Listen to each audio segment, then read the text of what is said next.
যেদিন চোখের পানি কথা বলবে আল্লাহর কাছে ফিরে আসার ডাক। ভাই একবার ভাবুন, এই চোখ দিয়ে আমরা কত গুনাহ দেখেছি, কিন্তু কবে একবার এই চোখ দিয়ে আল্লাহর ভয়ে কেঁদেছি। আজ যদি মৃত্যু এসে যায়, এই চোখের পানি কি আমাদের বাঁচাতে পারবে?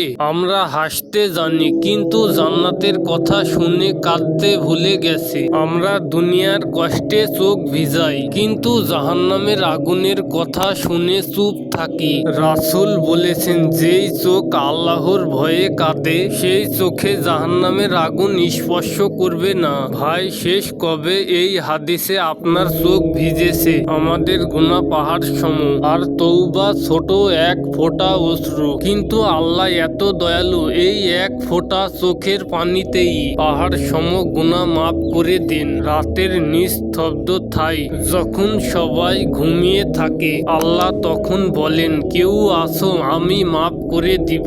আমরা তখন মোবাইলে ব্যস্ত থাকি। একদিন কবরের অন্ধকারে কোনো লাইট থাকবে না, কোনো বন্ধু থাকবে না। সেদিন শুধু নামাজ, তওবা আর এই চোখের অশ্রুই সাথী হবে। মা কাঁদবে, কিন্তু আমাদের কবর খুলবে না। বন্ধু কাঁদবে, কিন্তু আমাদের গুনাহ কমবে না।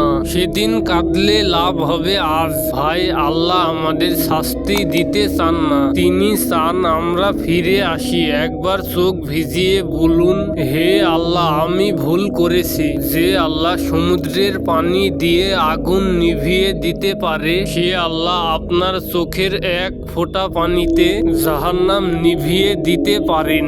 নামাজ শুধু ফরজ নয়, এটা আল্লাহর সাথে দেখা করার সময়। যেই নামাজে চোখ ভিজে সেই নামাজ কখনো ব্যর্থ হয় না। ভাই, আজই ফিরে আসুন, কাল আসবে এর গ্যারান্টি নেই।